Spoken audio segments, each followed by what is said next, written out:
Okay, I'm going to give you some feedback on the midterm, and this video is not going to be posted forever. I'm going to post it for a short period of time, and then I'm going to take it down.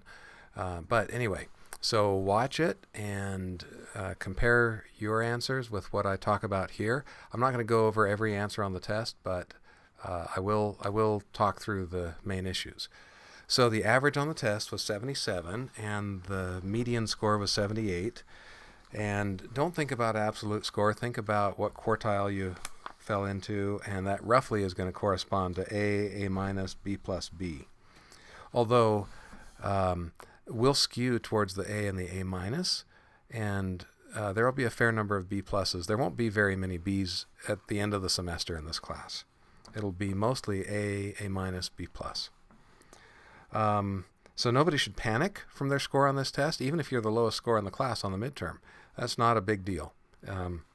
Show me the other stuff that you can do, and the final exam will be a very different kind of exam, a project exam, coding exam, open computer, all of that stuff. So you have another opportunity to show me a different set of abilities at the end of the semester. Okay, going through, I put a lot of the code into a playground here, and this is how you can check what the real answers truly are.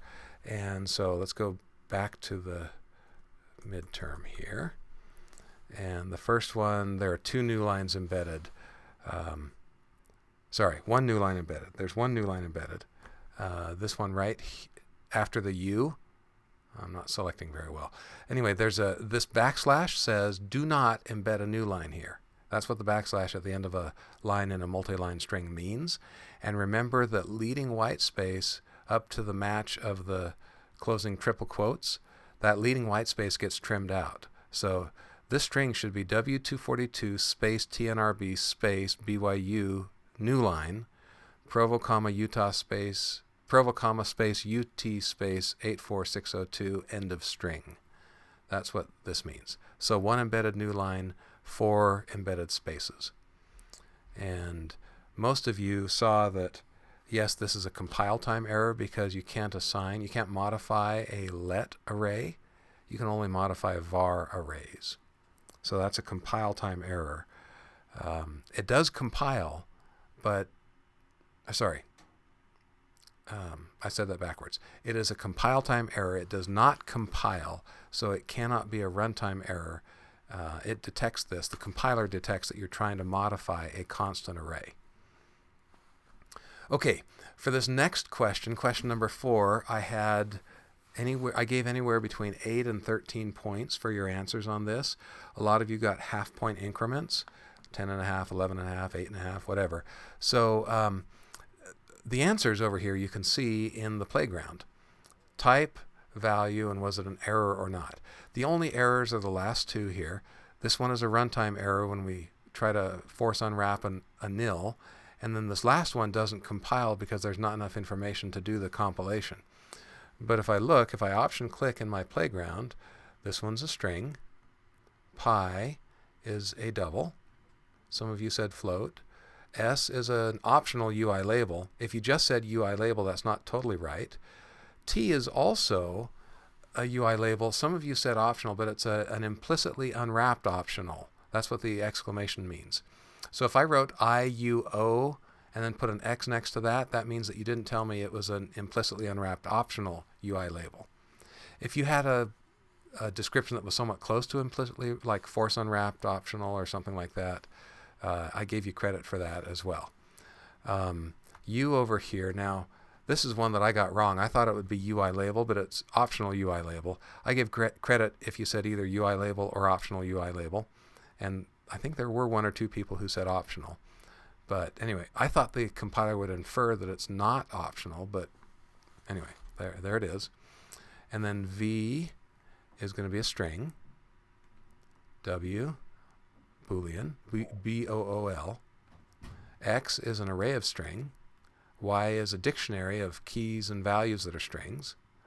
Z is a tuple of strings. And A is an int because we're adding 2 ints, the count of X, which is the array of strings, and the count of Y, which is a dictionary. The dictionary has one thing in it, and so A has the value 3. And you can see off to the right what the different values are that are associated with these different things. Now, if I uncomment this line, you'll see that it throws an error. And that's a runtime error. It's not a compile time error. It says execution was interrupted, and that's the runtime error, force unwrapping a nil. And then, see, it unexpectedly found nil while unwrapping an optional value. And then this other one is a compile time error. So a reference to member read cannot be resolved without a contextual type. That's a compile time error. And it tells us, look, I can't even continue to compile here. Okay. All right.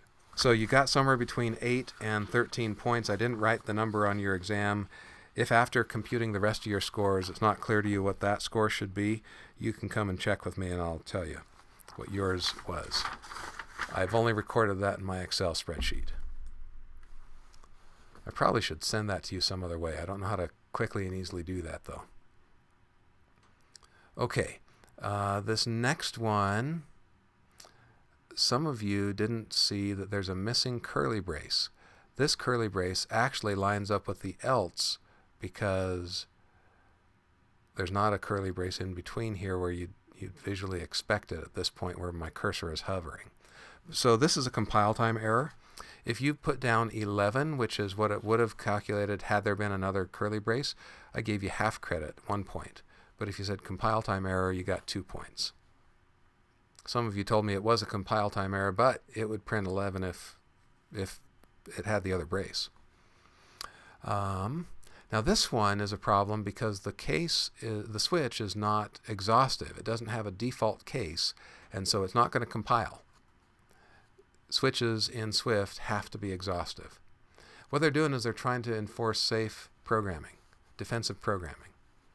So a lot of you said, is it a spicy red pepper? No, it's compile time error.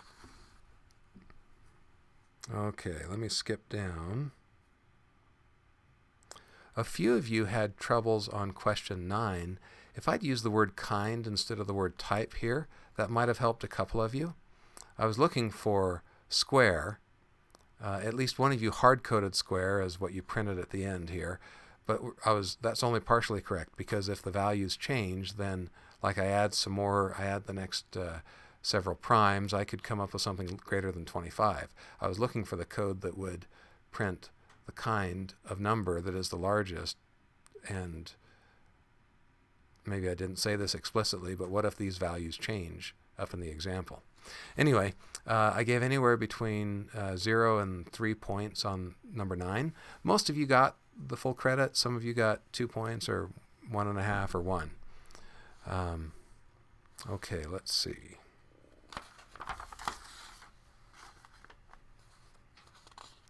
Next one I want to talk about is this one here. What I was looking for was something like for index in 1 to 19, so 1 ... 19 or 1 ... less than this half open range operator here. 1 ... less than 20 would have worked, and then print index times 5. That would have been the easiest way to fill this out.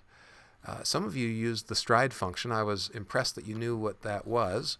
Some of you almost got the stride function right, and anyway, and some of you tried to do other things that didn't quite work, but I gave partial credit on this one. And then Anna and Alex are the ones that get printed here. Many of you had trouble with this little expression and didn't recognize that that generates 0 and 1. But I think most people got that one.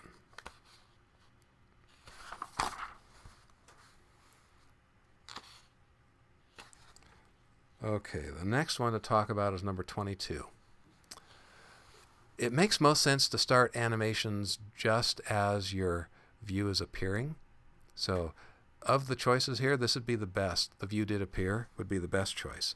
View did load. You start animations, but there could be quite a bit of CPU time elapse before the view actually appears. And so you could be doing animations needlessly if you start them in view did load.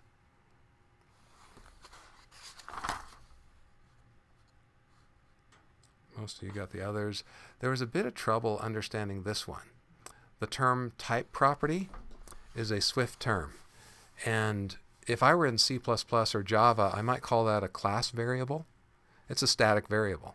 Static is the right answer here.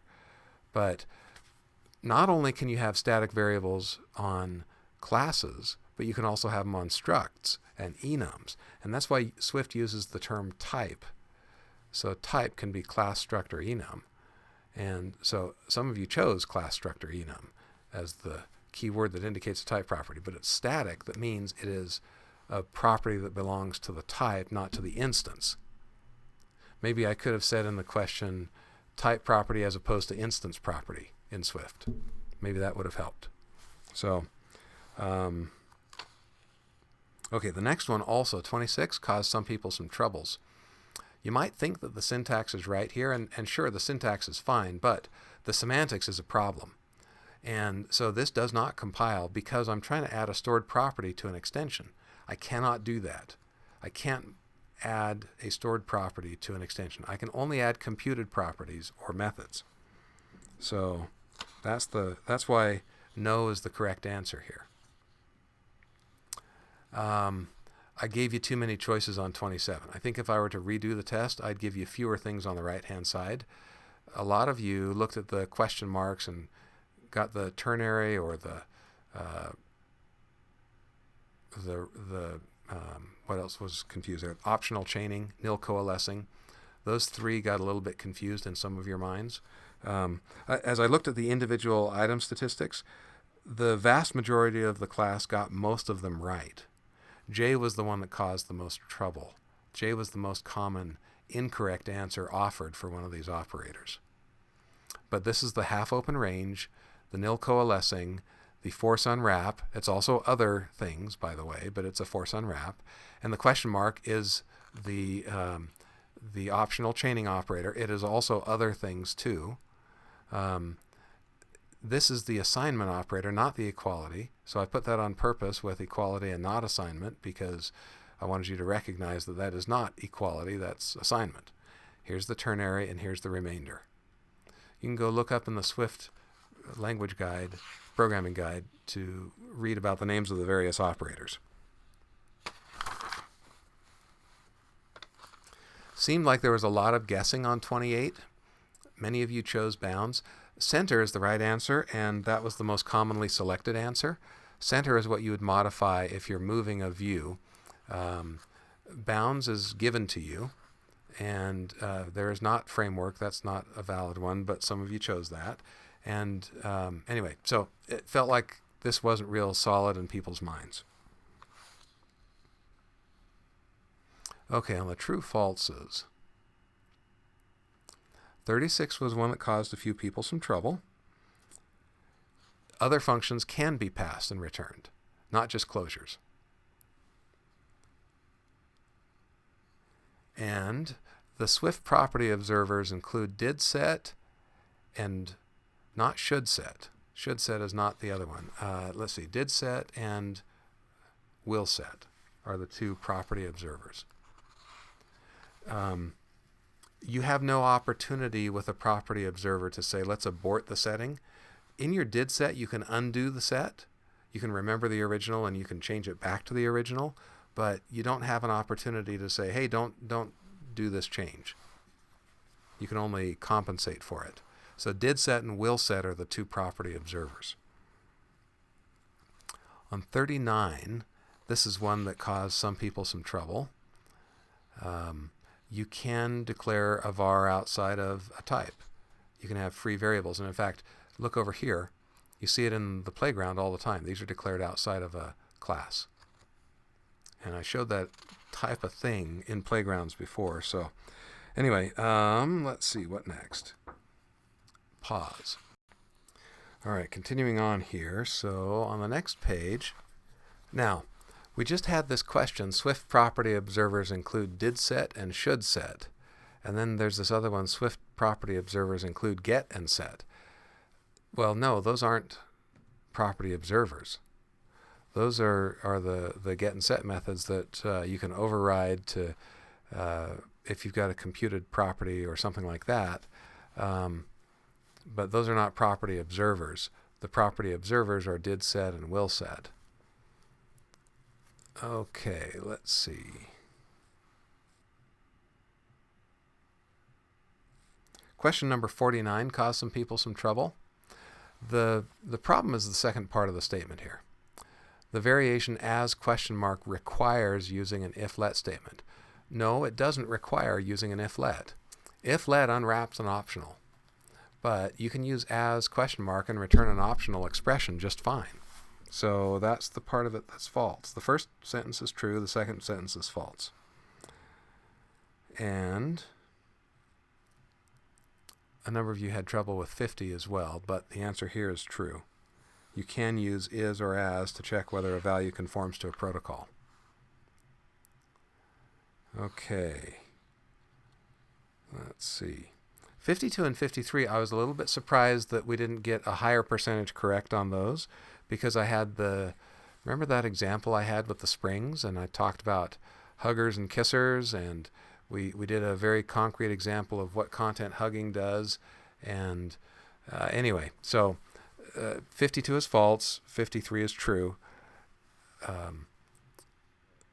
Hugging has nothing to do with shrinking. That's the compression resistance. CHCR, content hugging compression resistance. This is the CR side of it. Hugging has nothing to say about who adjusts based on too little space. It deals with the question of what if there's extra space. So the hugger will hang on. The tight hugger will hang on. So view B has a higher hugging priority. So B will stay its natural size. It'll hang on to its natural size, where A just says, oh, I don't care. I'm not a hugger. I'm a kisser. So A gets expanded. Okay. 55 is the first question I tossed. No, sorry, not 55. 56 is the first question I tossed. 55 was a gimme. You could justify either true or false. And so I looked to see if there was just anything sort of reasonable and gave full credit for it. I think everybody got full credit. 56 is the first one I tossed. And because that's an opinion question that I guess I didn't build a good foundation in class for that one. So, and 57 is the other one that I tossed because of the typo here. It says with, and I meant to type without. And that changes, it's grammatically incorrect the way it's written here, but it changes the sense. It reverses the sense of this. So I gave credit for both true and false. Okay, 60. This is straight out of the HIG. There is a system-provided URL that lets you get to the settings for the current app, but you should not use the system settings for things that are frequently changed, only for settings that are infrequently changed.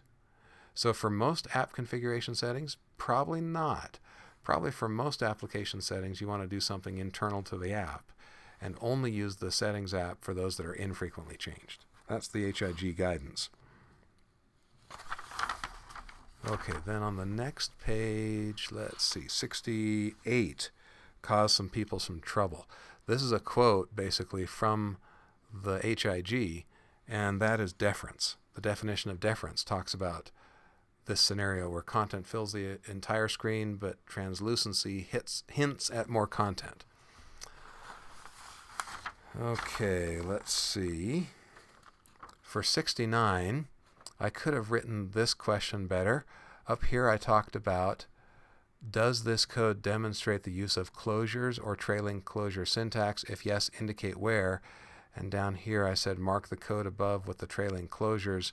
I didn't also say and any other closures. There are two closures here. There's one that's passed as a parameter to the fourth parameter of animate. And then here is the trailing closure. Many of you didn't include this closing curly brace, but I gave you credit anyway, but as long as you identify the rest of it. But that's the trailing closure that we've pulled it outside of the parentheses and just put it at the end. Some of you chose yes and then gave me an explanation that sounded like you meant no. Maybe it's because it's a double negative. Is this inconsistent? No, I don't think it's inconsistent. If you said it is inconsistent, I talked about this in class differently and explained why I use self inside a closure, but I don't use self outside a closure. So, like at line 2. Anyway, so I gave you half credit if you justified your answer that it is inconsistent. Okay, so please add up your own scores as best you can. You don't know what my individual scores on the multi-point questions are. You just know what the overall total is. But kind of take a guess. I didn't try to say, okay, every box represents half a point or a third of a point or whatever, and let's add up the number of boxes that have a problem and subtract. That was sort of a rough approximation, but I tried not to slaughter people on question number 4. Anyway, you got between 8 and 13 points. So kind of estimate what you think your score ought to be for the ones where there's some judgment on maybe partial credit. And if you come up with a different score than I did for your midterm, let's talk about it. And again, I will take down this video sometime in the not too distant future. So please, well, I hope this is helpful to you in understanding what I did with the midterm. Let me know if you have questions.